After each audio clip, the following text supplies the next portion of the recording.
this texture. So what we actually did, and I did it, I went to site and I took a mold of what you just saw. And I said, well, why can't we work with that? So we went trade, we got silicon, we did this mold, went back to Basel, and we thought, well, this is a meter by a meter, this could be our panel. We could cast this in cast iron, and again, for a while this was possible, and then we realized, it's too literal, it's too direct. So this is the actual positive, so we cast this in plaster, put it in the office, started experimenting with it. We liked it, but we thought it was a bit, it could be seen as kitsch, it could be seen as too immediate. And then we started to look and explore the actual material of cast iron. So this is how cast iron rusts, and we got fascinated by the process of rusting. Again, so this is simply a sample of cast iron that we had in the office, we left outside, and this is how it starts to rust. And we started to investigate how it rusts. This is a picture under the microscope of the rust, and we tried to replicate how we could make that rust artificially. So we got this sample, it's a sample of foam, we put the copper, and we started to sand it, and you start to see that we could have these shapes. And you said, well, maybe that's the way we're going to make these panels.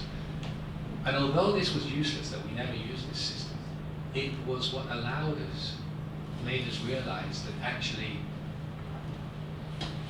the rust could be an opening, could be a window, could be a way of giving texture and detail and ornament to the panel. And we made this panel. So this is actually simply an image, pixelated image of rust. And this is the panel that we made. And this panel has so many complications.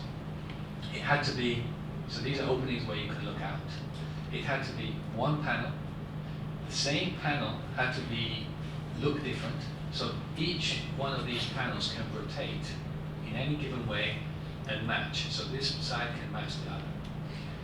And I worked on this for, you won't believe it, 6 months to try and make this work.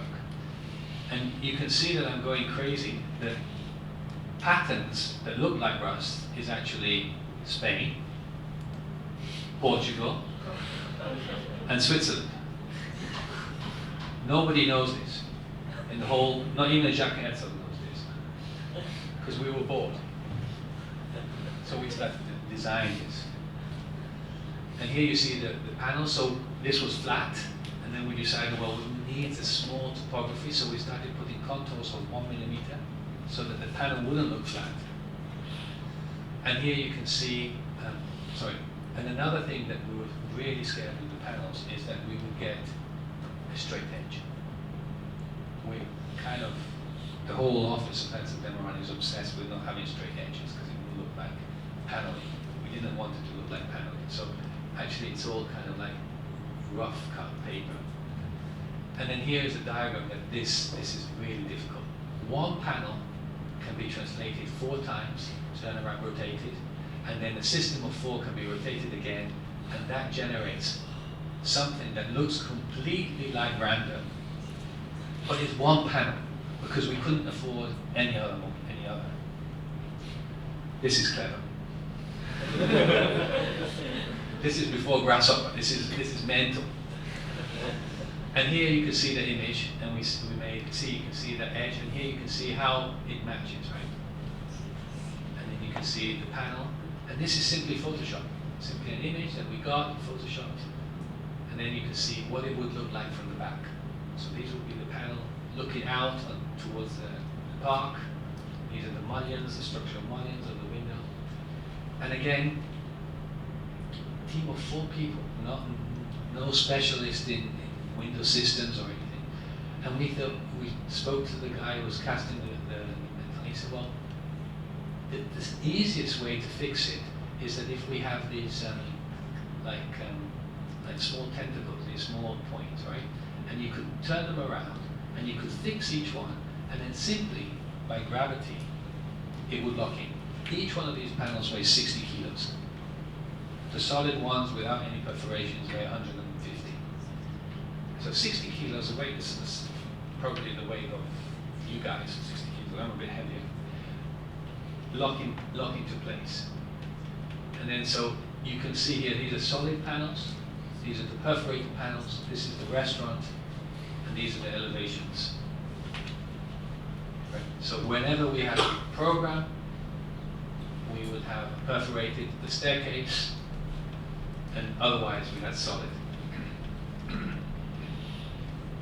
And again, we're not confident, so we test it in physical models.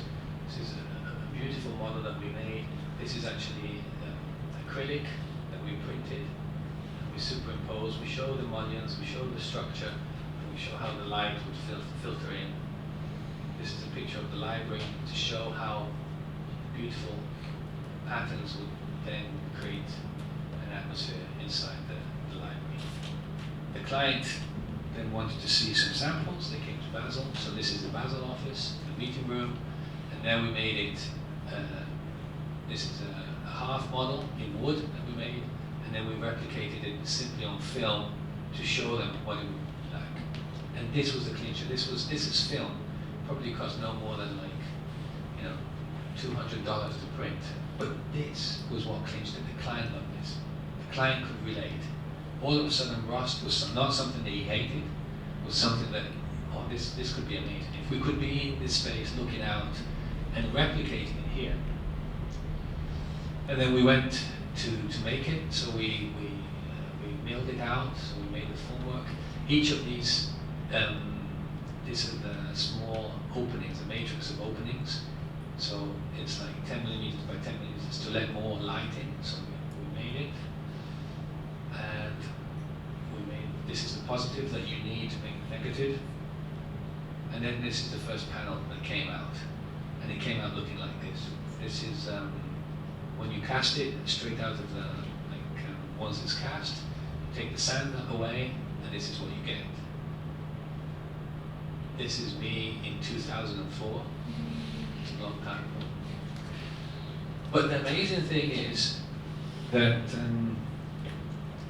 if you put it into the elements, within 2 days, it rusts. We didn't expect that. We knew it was going to rust, but not to this extent. So this is the first panel that we made. And it started to rust. But we actually like that because it stabilizes. After about a couple of weeks, the rust stabilizes and it starts creating a natural patina, and then the rust stops. And this is the same material as you see the girders on and the gratings on the street. They look very dark brown now. So eventually this building will look dark brown. Sample. And again, solid panel, you see this light topography so it doesn't look flat, perforated, and then just the nightmare to make this work. So this was one guy, worked for a long time, and basically is no other than a curtain wall. So because you have to have the full, weatherproof behind. So it's not doing anything. One could say it's ornamental because behind you have all the weatherproofing. But the weatherproofing and the gutters and the whole system has to work with the structure. And then some of the views on the inside. And again, the mock-up. And then we started seeing some problems with the mock-up. So here's the weatherproofing, and then here's insulation, and then there's the structure. It's not easy to work with contractors with mock-ups because the mock-up is something that the contractor throws away, doesn't make any money from. It just simply is for the architect to see. But it's vital for the architect to control all the elements. So after we weren't quite sure about the gap, we weren't quite sure how the detail was working in the back, and so we changed things. We were very proud that we enabled the gutter is inside here, so you don't see the gutter. And here it is on site. You can see how many systems are going on. The secondary structure, the primary structure, the water pipe going down, the building that actually collapsed when we were putting it, so you can see it's all broken here, the panels that look completely rusted, and then here how we actually erected them, so the system, and then simply locked in and by gravity. This was when it was first erected, and the client got very worried because he started saying, well, why are they all different? Why are they not uniform? We said, no, that's fantastic, we want that. But the reason was is that these were at the top and these were the bottom of the pipe. So of course they weather differently in the way they're transported. And these were originally made in, we made the mock-up that you saw was made in China. This is around the time when there was a boom in China, so it was actually cheaper to have them made in Romania. So the final panels were made in Romania, brought to Spain to be erected. We're getting close to the end. The underworld, which is the sort of service areas, and it has a very funny story because it relates to the facade. So we put the auditorium underneath. And again, we kind of tested out how, so this is the auditorium here, and how the lobby of the auditorium, the breakout space would work. So we're designing. And this is the kind of feeling that we wanted. We wanted this kind of stepped approach, the balcony that you could look under and then actually walk into the auditorium. But we were very wary that the acoustics, if this is underground and it's all in concrete, especially with auditorium, we have to find a material that would absorb the acoustics. And of course all the absorbent materials are not very sort of interesting to look at. So we decided that we would create a kind of a mesh. And of course our starting point is our panel. So we said, could we use our panel? Maybe not. And then we said, well, maybe if we apply this geometry to a panel, but the panel is actually perforated, so it's a mesh, maybe that could work. So this is the contours, each one is 1 millimeter, so there's about 8 millimeters difference. And we then make this is a Photoshop image of a panel that is being kind of embossed with a pattern. So you can see, but what we've done in this pattern is that we've multiplied the Z dimension by 10. So there's a 40 millimeters. So the first time we did that, so this panel here is this panel. It's the same panel. And when you multiply it and you bring it out, you get this kind of like brain-like structure. We didn't like this, but we like this, what Jacques called Chinese landscape.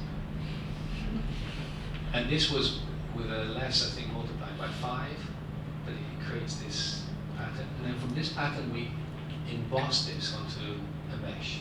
So this is the pattern.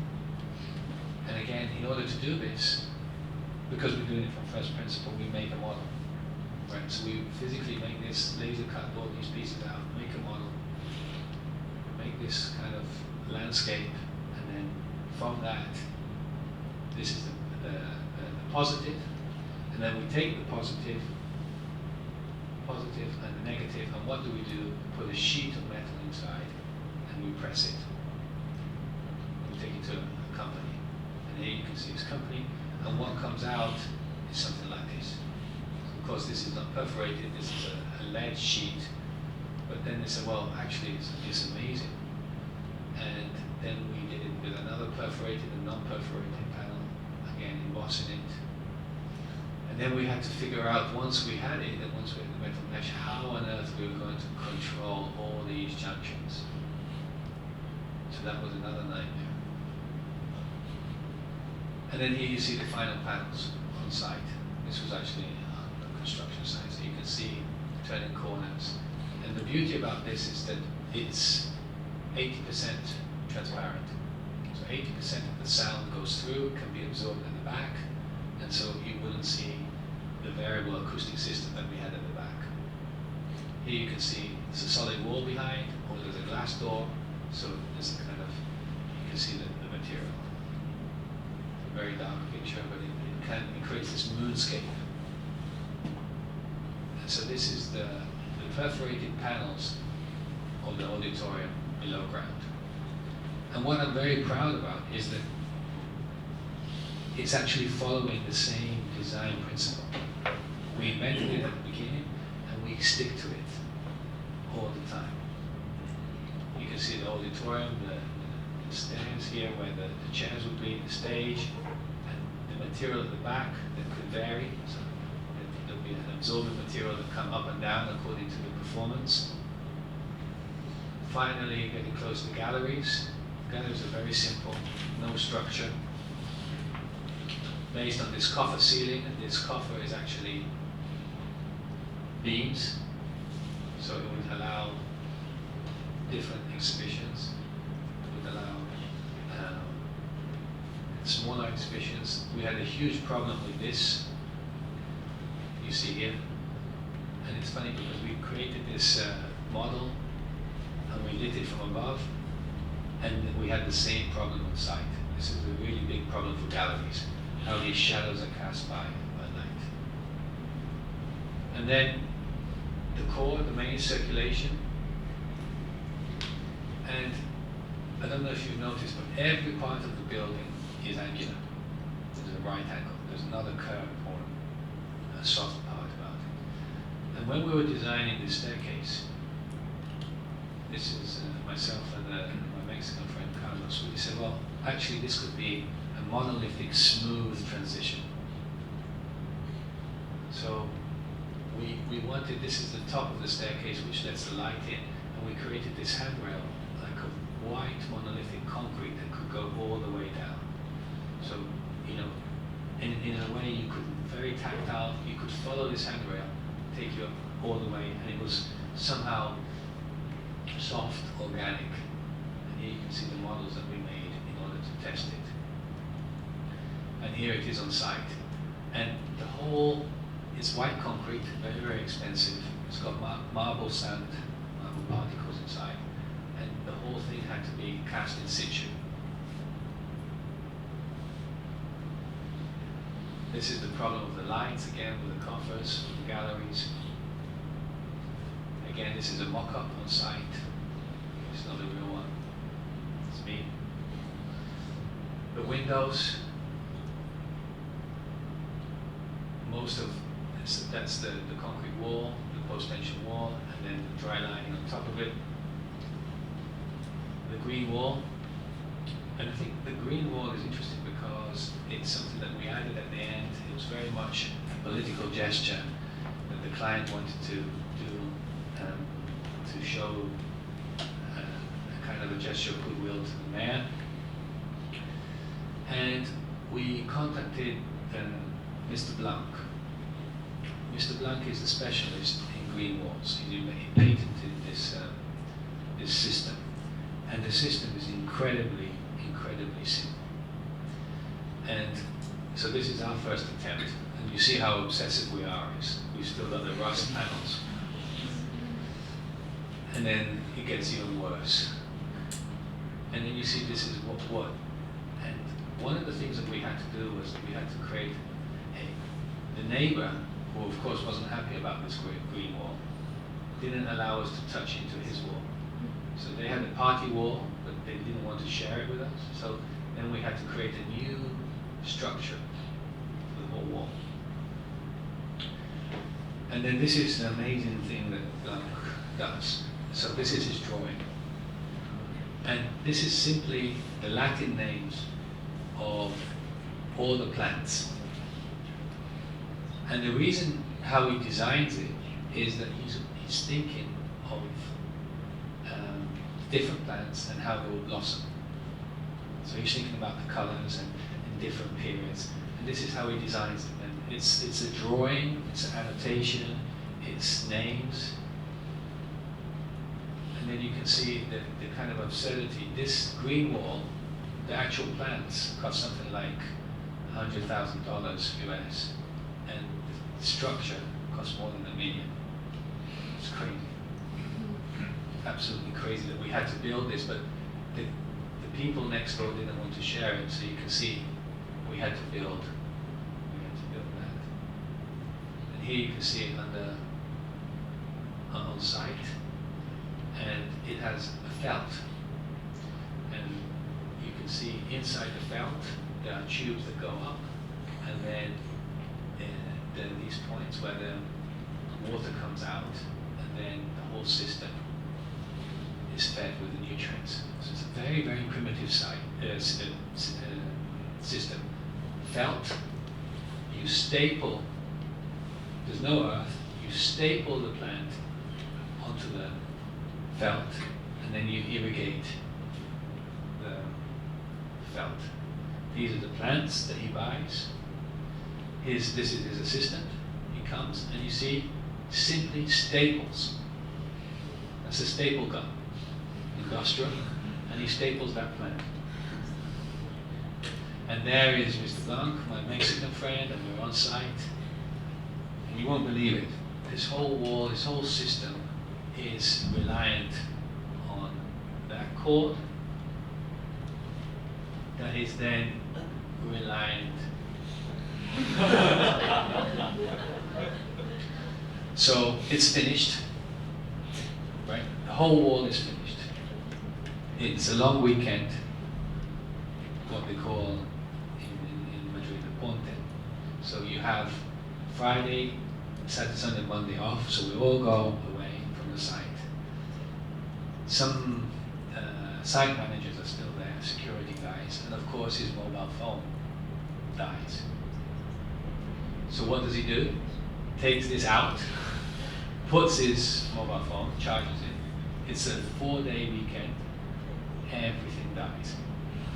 Because the nutrients are not going up. This is the nutrients connected to the water tank. They go up, nothing is going up. 4 days of heat in Madrid, $100,000 down the drain. And that's how it looks.